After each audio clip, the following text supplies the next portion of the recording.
All right, here we are again with the fifth conversation in the last few weeks. Sorry, we skipped out last week. I was going on a camping trip turned into an Airbnb trip by a hard rain on the coast of Maine. So thanks everybody for joining in. Again, Peter Miller, why don't you introduce yourself and talk a little bit about why we're having these conversations? Well, we're meeting because number one, I think we like hanging out and just digging into various things pertaining to humanity, environments, psychology, how things kind of seem to unfold, some of the interesting and deeper parts about why humans do what they do.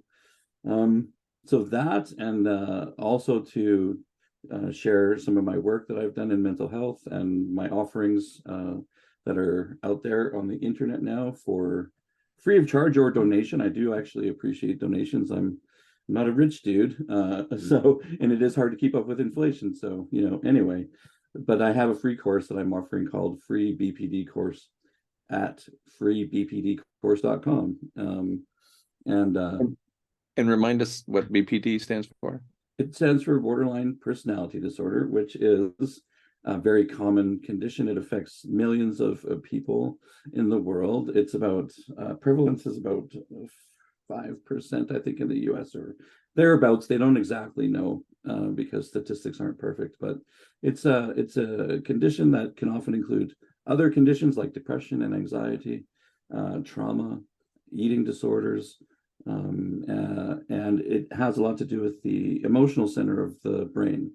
Where a person, they didn't get the skills early enough in life to prevent other toxic patterns from happening. So it's a very important topic and a very important piece of awareness, I think, for anyone who's in relationships or in a family or any time where things can get ugly and we don't really understand fully why. That can be an issue. So I'm hoping that this platform here with Guy can bring people into more understanding that way, because mental health awareness is constantly lacking in the world. And Guy's putting a link in the description so that you can access it at any time. We have about 26 people who have accessed it so far, and so I think that's not too bad in a few videos. That's great. That's superb. And it sounds to me like this disorder is similar to being on the spectrum, which I hear all the time. On the spectrum, referring to people who have issues with education, with learning certain things. And because it's called a spectrum, I think that defines it. I think everybody's on the spectrum, right? Well, either I think from 0 to 100, maybe barely on the spectrum, and therefore hardly worthy of mention, much less any sort of treatment. But yeah, it seems like in similar manner, the emotional issues you're dealing with could apply to almost anyone. And I've talked with a couple of people or shared email messages with a couple of people who are taking your course, and they say they didn't realize that they even had this issue, right? Yeah, they didn't realize it affected them until they got on board. And I didn't even realize it. Yeah, right. I was 30. I was in training for psychology. I am a psychologist, and I didn't get enough I didn't get the specific learning that I needed and understanding until 37, when I was lucky enough to have people who care point it out, and then I could investigate it further and then get all passionate about it like I did. People point out my deficiencies to me all the time. And I was going to add, everything I think is a spectrum. Like you could have anxiety disorders, kind of a spectrum, depression, and the different personality disorders. You can have more or less of that. And I think there's 3 different types of borderline. Like so many different presentations with similar traits, right? But you can have very, very severe in the middle, which I think I'm kind of there, and then very, very mild, right? And so right. So, and it's like the ultraviolet or the visible light spectrum, right? We identify 7 different colors, but there's shades all the way. There's millions of colors for people who can see that many colors. According to my eye doc, I'm deficient throughout the spectrum. And I think that he was talking about my vision and my color blindness, not my life in general. And so I'm one of those cases where I can barely pick out 7, but other people who have an amazing eye for color can pick out hundreds in the same spectrum. Yeah. So yeah, everyone's unique. Everyone's a bit different that way. And I mean, it's actually fascinating how similar and different people can be in their, I guess, in their strengths and in their challenges. It's fascinating. That's the fascinating part about psychology. When my brother was teaching on college campus, he would tell the students the first day of class, just remember you're unique, just like everybody else. So did I say unique and different? I meant to say similar and different. No, you did. You know, Okay, you said it right. It just reminded me of something that he said, that of course we're all different, but we're also all the same in many ways. Right. And picking those out and specifically identifying the ways that we are similar or alike, I think is really important and allows us to see each other as something other than other. You know, we have samenesses that far outweigh our differences. That's an important point. And probably on the different political spectrums as people see people, right? Absolutely. The similarities and our connectedness is kind of ignored on the right side, I think, and on the left it's more appreciated. Right. Yeah. So yeah, it's good to understand both and not get too polarized, but that's, I mean, humans, we're the best at getting polarized. Yes, we are. And we have such a hard time in the middle. I think that's a primary motivation of the corporate media, is to divide people as much as possible, because that makes for good stories, for good television, for good reporting, right? Is identifying differences between people or among people. However you can manipulate the human organism to consume more, right? Basically. Exactly. And fear is a major motivator for buying more. Fear of not having as much privilege as the person next door. Fear that if I don't have this one thing, I'm going to die next Tuesday, and so on. Yeah. So, I mean, and that's one of the things that when I was learning more and more about myself and about BPD and just psychology in general, I was like, this is an avenue for rebellion, because I mean, the more you learn about yourself, the more self-aware you become, the more you realize how systems are trying to screw you over. I want to say F you over, but I mean, it's bad because I'm sure that they have seminars and classes on how to manipulate our weaknesses and our ignorance, so they can, take advantage of that. I'm pretty sure Edward Bernays, who was the master of advertising going back 100 years, I suspect he's the most important person in the history of this set of living arrangements, because he told marketers, he told businesses exactly how to extract money from people, how to get people on board with your message, how to sell cigarettes and other things that literally kill you. Right? I think he was absolutely brilliant in a Hitler sort of way. What's his name again? With Edward Bernays, Bernays, and he was an American. You can look him up. He's everywhere because his influence remains profound today. He was the master of manipulating people emotionally to get them to buy anything and everything. Oh, that sounds like an important person to study. And it's interesting because at this point, 100 years later, so many people have never even heard of him. But his ideas remain very important to the way we live, the things we encounter every single day. all the advertising. It's everywhere, right? You can't open a newspaper, you can't turn on a television, you can't go to a movie and a film house, you can't go anywhere without bumping into advertising. No. That's, yeah, I guess that's what everyone accepts as normal in a free market, I guess, or what they classify as freedom. But it's sort of a deep hypnosis we get put under, I think, as we're free. Right.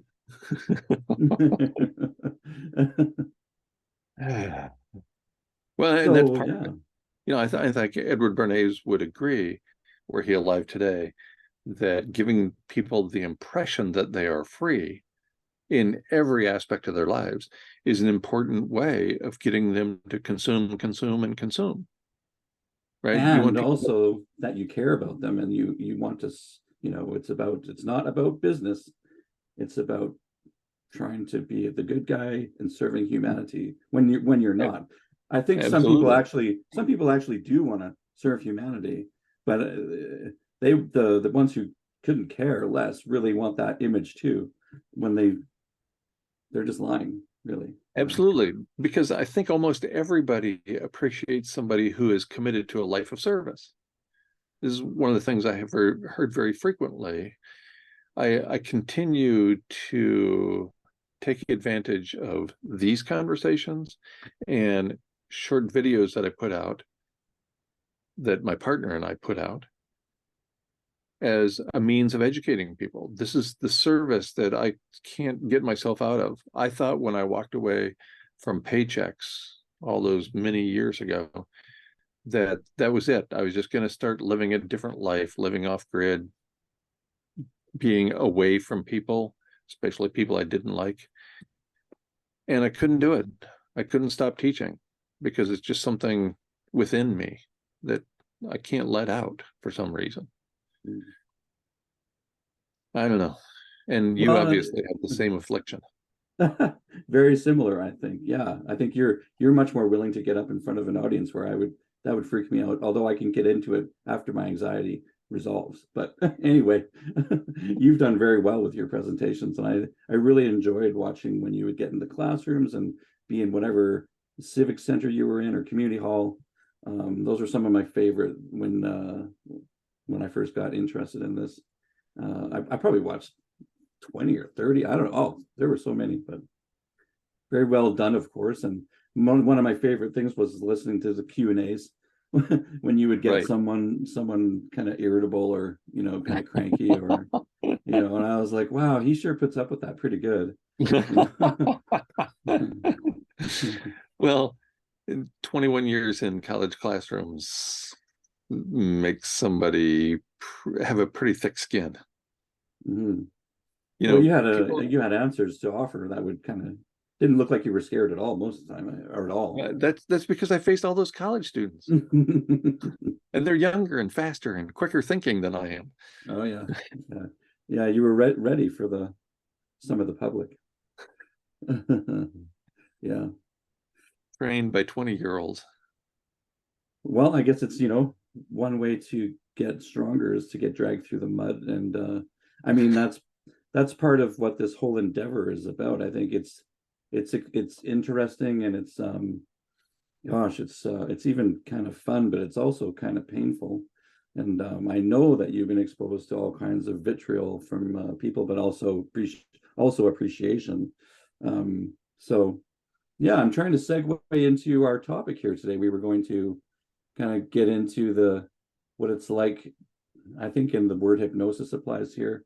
And we're going to talk about institutions and systems a bit, and I guess how people can be in there, and they can be very self-aware or very ignorant. Take her away. Right. Well, I used to point out in my classes that we're all ignorant about different things, and so it's actually okay to be ignorant and to acknowledge it, because that means you actually want to learn something. Right. So if you're ignorant about how to chop down trees so that there will be a forest when you're done, then you have to learn a little bit. So ignorance is not something to be afraid of or or an insult you can throw at people, unless they're purposely ignorant. They don't want to know. And there's plenty of people like that. But people who are going to college, people who are taking your free course, they want to learn. They want to overcome their ignorance. I think that's great, because we're all ignorant just about different things. And are you curious about that? You know, are you curious about the things that you don't know, or the things that you don't know that you don't know? Are you curious about what's underneath it all, kind of thing? And yeah, are you curious? Period. Right? Like, so, I think a lot of people adhere to that notion that curiosity killed the cat. So they don't want to be curious because they liked that cat. Yeah, I think it is easier to keep the blinders on. The curiosity comes with a cost, consequences for sure. I mean, I like the thrill of it myself, but it's also caused tons of problems, because I end up being this constantly rebellious individual. Like, I won't just go along with whatever the system wants me to do without a fight. Like everything's a fight now, right? And that's okay. I think skepticism is wonderful. I think people should be skeptical about almost everything they hear, to a point. Skepticism for the sake of skepticism is no virtue, obviously. You know, just to be that person who asks the ridiculous questions, that's no virtue. But to be curious about things and to be skeptical about the things you hear, especially within the set of living arrangements, that's a great idea. Because so much of what we hear is just flat wrong, or is intended to manipulate us in some way, that we, you know, if we actually think about it, we don't want to go down that path. Yeah, and if we don't have the conversations, then we would never have options, really. So, and I totally know what you mean about, I mean, I was in so many classrooms, and there would be the student who seemed to want to purposely annoy the professor. I was like, why you do, you know, that's why you want to give this person give them a hard time. They're doing their best to teach us these things, that could inform us and open our awareness. But my curiosity is more really just to really know and get to the bottom of things.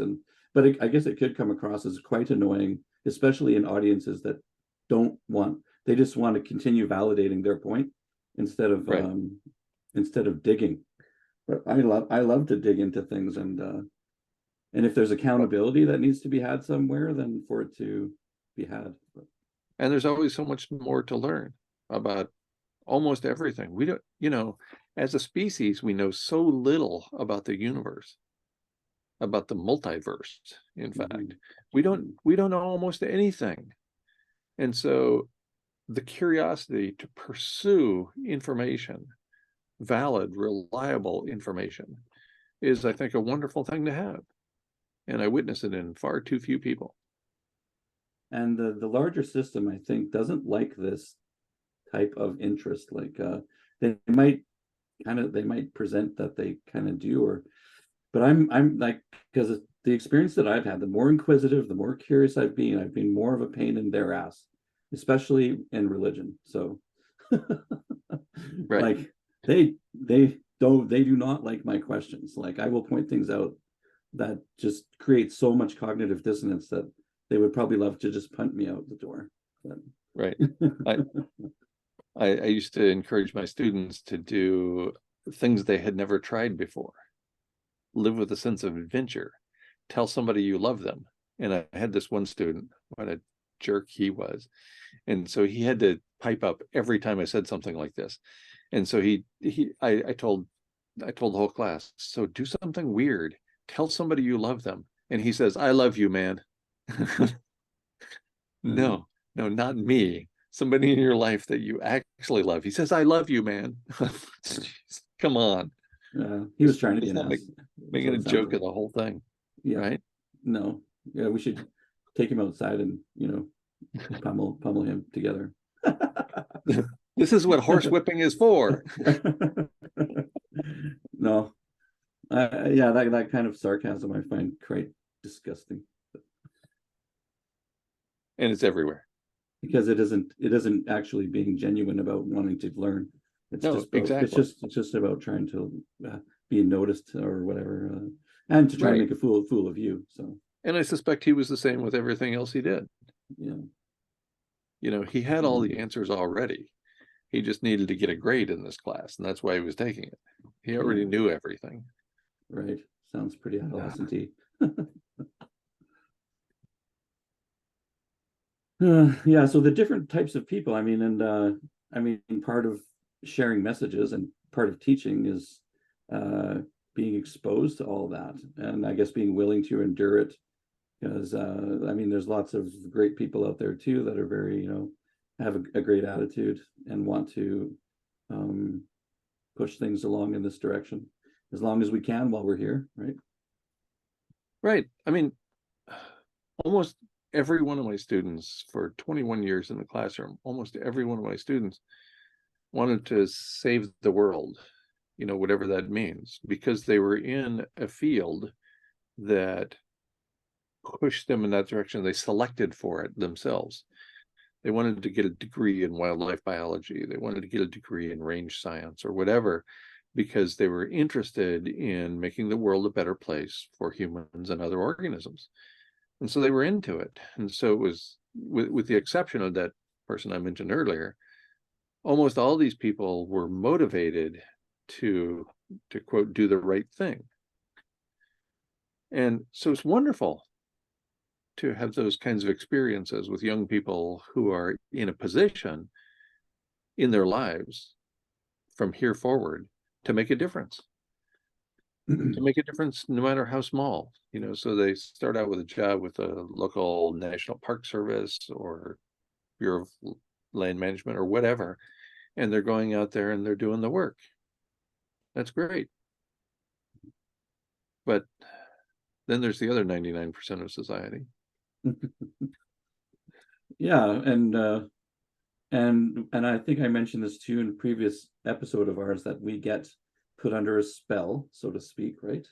That we don't even realize we are being put under a spell, and it's societal, it's institution, it's the subtle messages that we get that people don't point blank say, but we take on as the gospel truth, right? Right. And I know I've mentioned this before, that there's the expectation is that everybody lives almost exactly the same way.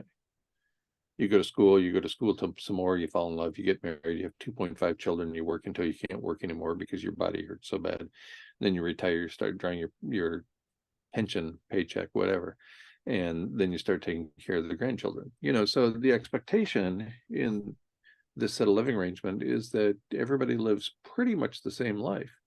And if you don't fall into that camp, there's something a little wrong with you. Yeah. Right. And it's everything. It's being non-binary with respect to gender or sex. It's, I mean, and that's the other thing we do. It's us or them. It's me, it's you. We turn everything into an either or situation where there's only two ways to view the world, mine and yours. And it's crazy, seems to me, but maybe that's just me. Well, and it doesn't fit the evidence. I mean, if you look at culture and anthropology and how things have happened over centuries to thousands of years, right? I mean, there's been so much diversity in culture and different ways of being human, like that in our age or this set of living circumstances, it seems like it's being very hyper oversimplified. I don't even know if that makes sense, but it's been, like you said, it's like there's one right way to do it, and the right way to do it is if it aligns with the dominant players and what they are putting out there for consumption. And if you try and divert away from that or challenge it and say it's not the only one right way of living, and then people seem to kind of lose their minds, or like you're being defiant, you're not being a good citizen. Right. And most of this goes unsaid. Right. There's just this expectation that you'll live a certain way. Nobody has to say it. Nobody has to tell you, Yeah. Like, because it's the same as everybody else. If you're not doing the same as everybody else, there's something wrong.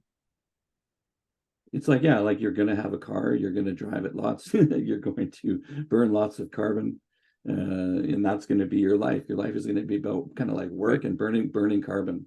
That's going to be your life. And if you don't want to, work and burn carbon every day, then, then you're not a very good human. Right. There's something wrong with you. You don't fit in. And we all have to fit in. That's the number one rule, right, of industrial civilization. You must fit in. Yes. There are no different people. So how does this become religious like? Like we were kind of tossing around that word and how it can be applied in different ways. But like this life, this culture is like that, right? Absolutely. In fact, I would argue that industrial civilization is a religion in and of itself. And from my Merriam-Webster online dictionary, the first definition of religion is a personal set or institutionalized system of religious attitudes, beliefs, and practices. That's the whole set of living arrangements. That's industrial civilization. That's everybody living pretty much the same way. Another definition, a cause, principle, or system of beliefs held to with ardor and faith. That's it. That's what we're all doing. We have faith in this set of living arrangements. And if anybody lives outside or different than the rest of us, I remember there was a non-binary student when within the first 5 years, I was at the University of Arizona. And my other faculty members had not encountered this before. Somebody who was of the male sex, but was often female in their own mind. And so all of my faculty colleagues routinely made fun of this person, who obviously had no control, right? He was, one, born with a certain set of genetics. Two, grew up in a family that encouraged or encouraged certain behaviors. And three, was in the set of living arrangements that cast him as the person that didn't fit in. There's more than one way to live, people. As it turns out, there's more than two genders, which we acknowledge readily with respect to other species. Fungi, hundreds of genders. We recognize that. That's no big deal. But how could it not apply to humans? Right, because yeah, we're different and special than all the other organisms that show up in nature, or that's what we've led ourselves to believe, right? Even though the similarities are profound. So yeah, so we do discard that. And I was going to add too, like in the different cultures over the centuries and thousands of years, that there have been different genders as well.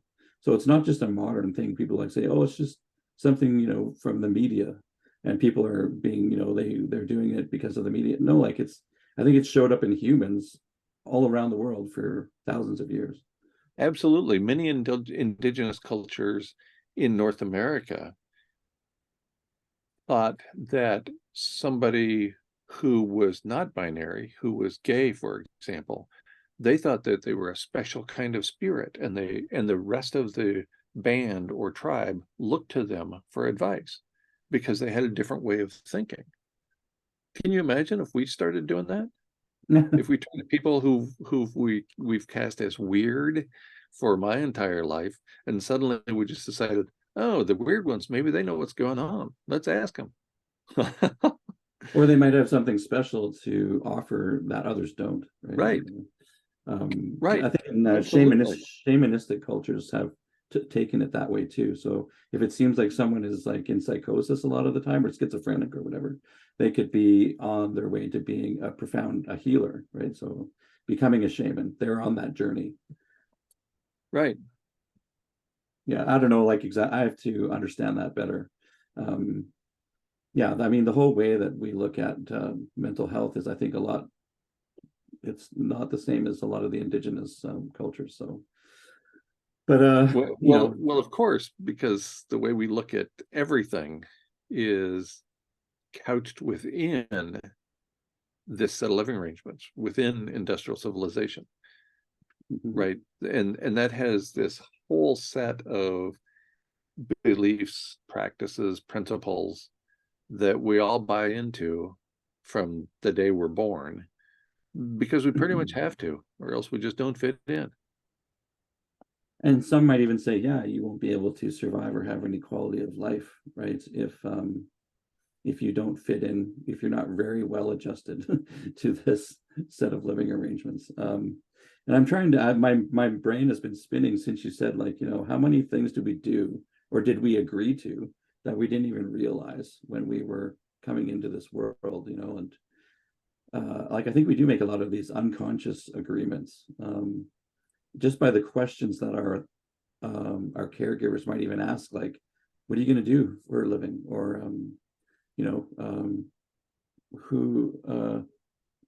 what are you going to, how are you going to, I don't know, contribute in different ways. But right. We get asked these questions, right? And then we have to come up with an answer, which I think turns into kind of an agreement. I had a hard time wording myself there. Right. I heard a few thousand times when I was about to graduate high school, and then a few thousand more times when I was about to graduate college.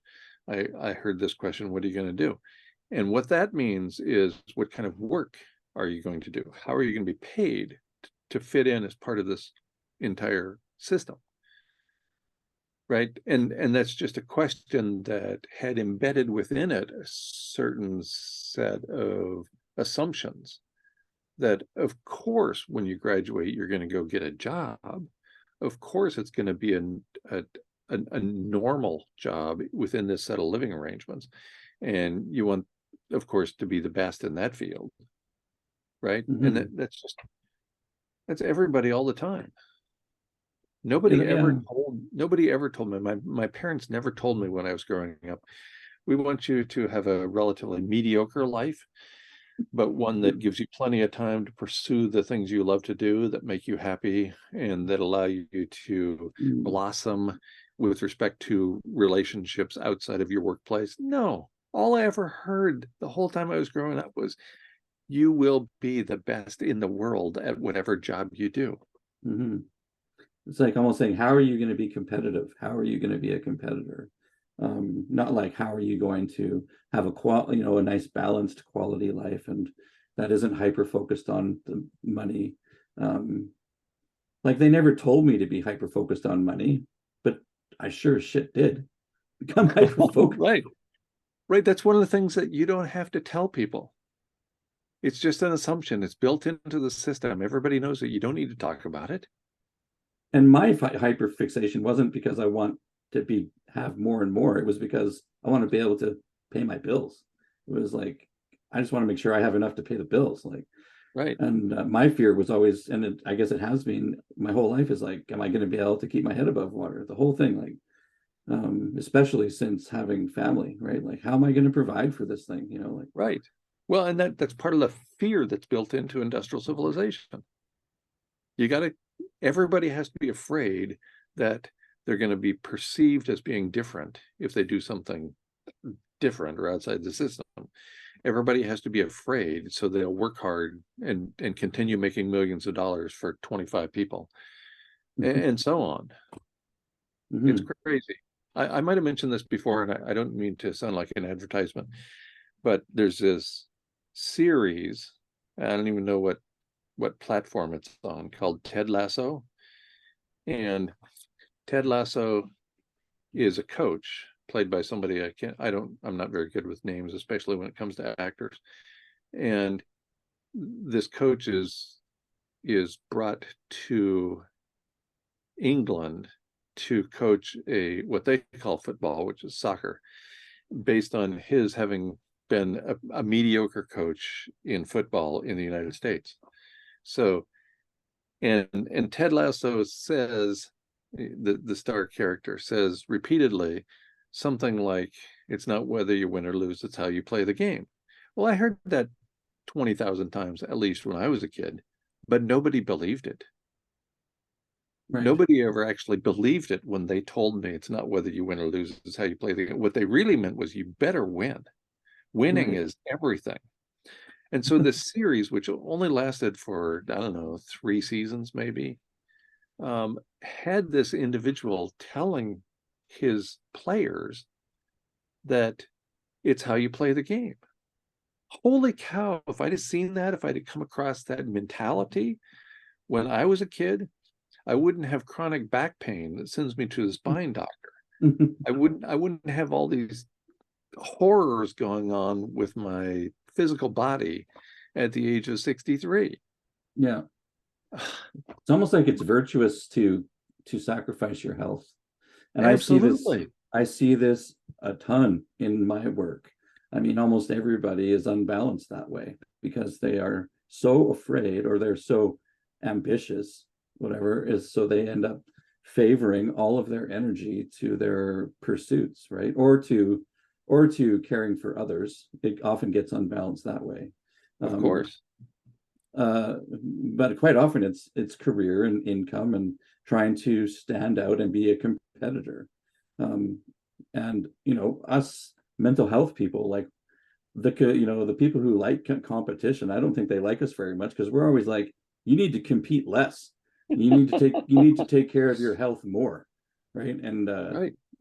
I mean, and you can't even be a competitor if you don't take care of your health properly. You just end up getting sick or going mad. So nature almost demands it at some point. Like when I got really symptomatic with my mental health, I lost more and more functioning, right? So it was like I had to figure it out or I wouldn't be able to function at all, kind of thing. So, Right. but And I think it's sad people have to be driven to that point. I don't think absolutely. that's not necessary. And just sort of a quick book reference, Gabor Maté, When the Body Says No. He has lots of examples of that in there. Yeah. Right. And you can watch him for free on YouTube. And he is such a wise individual. And his voice is beyond the mainstream with respect to how we can live. So I'm sure he's easily discarded too. Like he's appreciated, but I think he's in the rebel lane like us, and so absolutely. I don't know how far how much how much impact he'll be able to have, but he definitely is. He's a great speaker and very wise, like you said. Absolutely. And that alone makes him suspect. Yeah. Well, And I he mean, doesn't appear he doesn't appear to be a millionaire. So why would I listen to him? yeah, he's very transparent as well. He talks about his own addictions. Right. He talks about addictions too. It's kind of funny, but buying like classical music CDs. But he would he put it in a way that he was impulsive about it, and he needed to kind of bring it under, get it manage it. But I like how that humility. He's like saying, I'm not a lot different than the addicts on the street in the downtown east side in Vancouver. It's just not as severe, right? Like it's the same thing though. Right. Right. And so he's recognizing there too that there's this spectrum of already lost your way and probably not much potential for recovery of the people living on the streets unless we're willing to invest a lot of time and money into those people, all the way to all of us having these daily thoughts about our own addictions and obsessions. I mean, And I'm clearly OCD. I think And it's part of being in this spell. But anyway, go ahead. Say more about absolutely, that. I'm clearly OCD, and I think it's essentially required to be successful in academia. I think you have to be able and willing to focus so intently on a particular topic. That's what turns people into professors and then regents professors is that willingness to focus on something that 99.99% of the people in the world couldn't care less about. And probably sacrifice your health along the way, right? Of course. In every way. Your personal physical health, your mental health, everything. So yeah, like, and as people sacrifice their health, they need ways to get through that. I think a lot of the addictive behaviors are trying to get some pain relief as you're self-harming. We're kind of self-harming when we live in that unbalanced way, as in a prolonged state. And so we need ways to, like, to put some relief on that. And but then it can turn into uncontrollable addictions too. When I think you're just trying to get a bit of pain relief, kind of thing. Right. Like a lot of people go to the doctor for some pain relief, and then it turns into like an oxy addiction, and then a heroin addiction. It just gets out of hand. But Right. Next time I see my spine doctor, I'm going to ask him for the heaviest stuff he's got. My back is killing me, man. Oh man, you better be Give me careful. morphine. Oh Put it man, on be a careful. drip. Be so careful. Oh man, be careful. And of course he won't allow things to go in that direction. And I understand that's his job. But man, Some doctors when I do. when I get up 4 times at night and have to do my back exercises before I can go back to sleep, Yeah. I don't think that's normal. No, it would be nice just to have a pill. I hear you. But It, yeah. it's pretty interesting because there's some danger in mentioning this stuff in a video that we're going to release, because somebody is going to send me their solution. It's Oh, okay. already happened. It's People already. write to me and they say, I know how to fix this. And they send me something that is not going to fix it.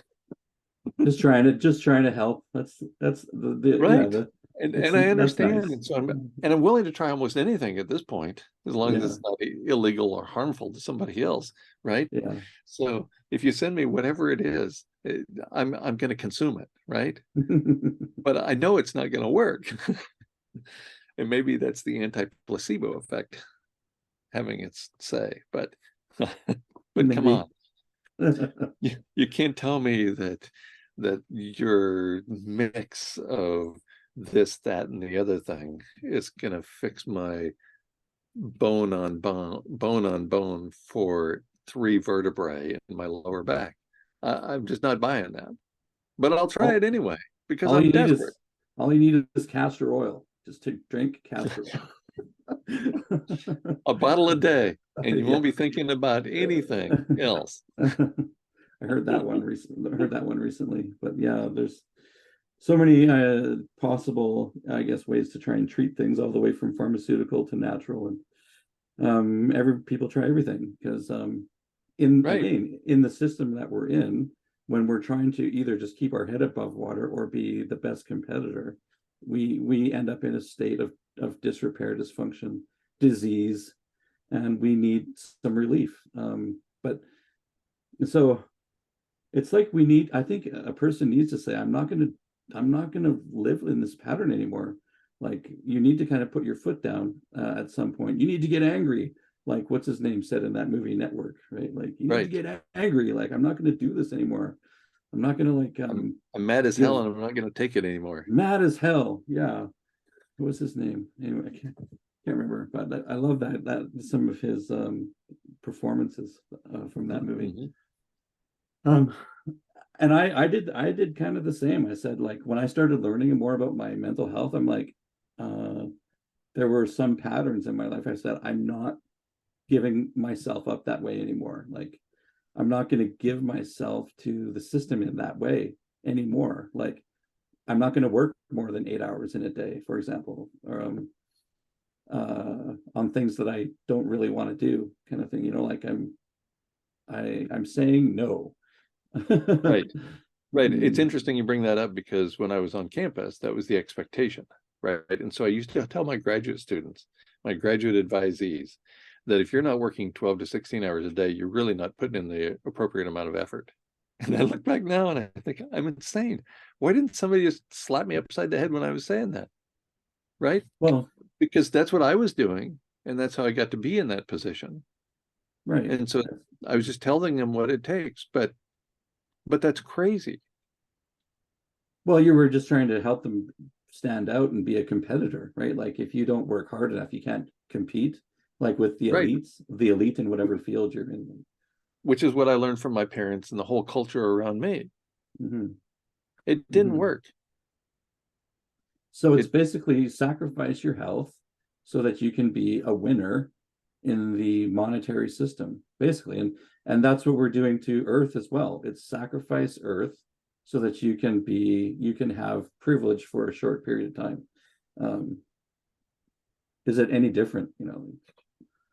uh, er, And it's part of the insanity of the system, isn't it? Because the insanity of the system says that unlimited growth is doable, infinite growth is doable, and you can basically do whatever you want to your environment and get away with it, all in the in name fact, of infinite growth. absolutely. And if you grab onto that infinite growth bandwagon, you're going to be a winner. If you take advantage of that system that allows everything to grow indefinitely, you're the winner. And when we're telling people like this is a bad idea, this is insanity, like this is you know, we're starting to sound like the guy on the movie network. I wish I could remember his name. But we're saying, you know, you need to get angry. You need to say, I'm not going to go along with this anymore if Right.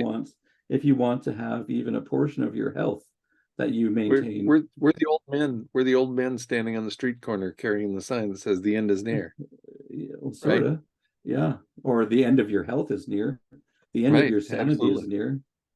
You know, an interesting thing when I've noticed as a pattern in my work too is that it seems like the human body can take abuse and neglect for about 30 to 35 years. Like I started noticing like people kind of crack, like they can pretend that they can get away with this for a period of time. It's usually mid to late 30s. And then the symptoms start happening that they can't tolerate anymore and they can't function, and which is the body saying no, right? And with everything you've observed with Earth and ecosystems and everything, I think that we have surpassed that point where the Earth is saying no. Like, I'm not going to take this abuse Right. indefinitely. You're not going to get away with this indefinitely. And I'm a living organism too. And, you know, Earth's going to get angry, right? It's interesting you bring up that 20 to 30 year figure because I 30 was to 40, committed. sort of. Yeah. Okay. Okay, so January 1983, I went to graduate school because at that point I was already committed to doing what my parents insisted I do, be the best in the world at whatever I was going to do. And then I managed to hold on to that until 2009, at which point I realized it was the monetary system, the constant pursuit of money that was driving us to extinction. So I opted out. So what is that? 26 years, Mm-hmm. Mm-hmm. 26 and a half years. So yeah, and I just couldn't take it anymore. I couldn't take living in a way that was counter to my beliefs. My belief being that this set of living arrangements, this constant demand for more, especially money, was driving us to extinction. And so I couldn't keep accepting paychecks and contributing to the monetary system. So it's hard to live otherwise, Yeah. obviously. And that's But kind of the crappy part about being human and not knowing any other way to live. Like, unless I had some serious training in survivalism,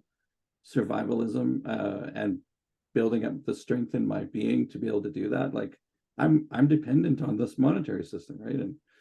And at the same time, I'm complaining about it and being critical. right, I'm right. biting the hand that feeds me all the time, right? And I think that makes perfect sense. I lived off grid for more than a decade. And then I found out about the aerosol mask effect, the best kept secret in climate science. And then I found out about nuclear power plants melting down, stripping away stratospheric ozone. So then I realized that civilization isn't the worst thing in the world. The worst thing in the world is stopping civilization or even slowing industrial activity. Ah, what Yeah. to do? What to do? You know, You know, it's very difficult to find a way to live within this culture that is good for you from a mental perspective and also yeah. allows you to fit in or succeed or get along or survive in the world. In psychology, we call it learning how to function in dysfunction. So I think if you can have enough awareness and say no to enough things, that you can have some level of balance and quality of life. But if you're just totally unconscious and just going along with whatever the system tells you to do, like you're gonna break yourself, I think, eventually. Unless you have lots of opportunities for vacations and privilege that maybe, I don't know, you can somehow balance it out. I think that's the thinking. People are like, if I get enough money and privilege, then I'll be able to get massages every other day, right? And Right. yeah. Mostly the massages we need are between the ears. Yeah. I mean, so I guess maybe you can escape some of the consequences if you have enough privilege sometimes, but I think the majority of people are kind of in the middle, where they're just striving and striving and striving to compete. They're trying to be virtuous and be the best American citizen, American dreamer ever. And then they just drive themselves into the ground. Probably most people. Right. And a few can escape that at the very top. But I think you just described the American way, maybe even the American dream. Yeah, well, we're virtuous if we will be the best competitor, right? Absolutely. You want to be like the Olympians. They work so hard to achieve their dream, right? And they sacrificed so much. That's virtuous. It's virtuous to be sick and be unbalanced. It's so sick.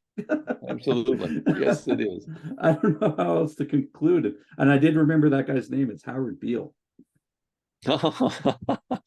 Right. Yeah, Howard Beale. Wow. You're not losing your memory. And one last thing that came to my mind, you know how like religious books often end in kind of like the big disaster, catastrophe? Like this system is just like religion too. If you put like the last chapter is going to be how it all goes to hell, and and everything is just being chaotic and destroyed all around. It's like, so we are in what should we call it? We should call it a special religion, the religion of the insane, or what? Partner Pauline had a t-shirt made, and maybe some cups too, on Redbubble that have a quote I used in my presentations a long time ago. And the quote is, "It's not an apocalypse, it's an adventure." And as it turns out, now that I know the definition of apocalypse, it means the unveiling, the revealing of what is actually happening. So now I know it's both. It's an apocalypse and it's an adventure. And an unveiling, like, look at what you've done, kind of thing. Like that. Right, exactly. Look at what we're doing collectively. Look at what I'm doing individually. It's all being shown now, and the consequences. And it's also an adventure. If you can't treat your life as an adventure, then I would argue that maybe you're doing something wrong. Yeah. Well, you can kind of make a game out of this, learning how to function in dysfunction. It's kind of like you're in this like, this crazy weird matrix, and you got to like figure out how you can maintain your balance while you're still giving some of your energy to the system, right? Like Right. Absolutely. Yeah. In fact, I think that's a great place to wrap things up. Yeah, for sure. Because that's what we all have to do at some point. We have to figure out how to fit into the system, because it ain't going away, folks, and live within the system in a way that makes us mentally stable as well. Right. That allows us to accept what we're doing within this, as you call it, dysfunctional system. Right. No, I don't think it's anything but dysfunction, and it will not give you, it will not come to your doorstep and say, oh, this is what you need to do to be able to function here. Actually, we're going to try and kill you first. So, I mean, check out my course, free BPD course, freebpdcourse.com. It's hard to get that off my lips, but you'll have lots of insights and skills and concepts and things you can learn in there to function better in this unstable, insane set of living circumstances. And that if you are extra vulnerable, it's kind of like the system is going to get you if you're extra vulnerable. Like people like me who were born with certain vulnerabilities and predispositions and sensitivities, people like us are more vulnerable. We're more likely to get sucked into the very, very damaging aspects of what the system can do. I'll leave it at that. Well, and I would argue that we are all very susceptible, because this set of living arrangements is all about everybody living the same way. And if you step even a little bit outside of the path prescribed for you, then that makes you the bizarre one. That makes you not fit in. Yeah. Anyways, so I encourage everybody to take a look at the link to the free BP. That is hard to say, isn't it? The free BPD course.com. Thanks, Guy. Okay. See you next week.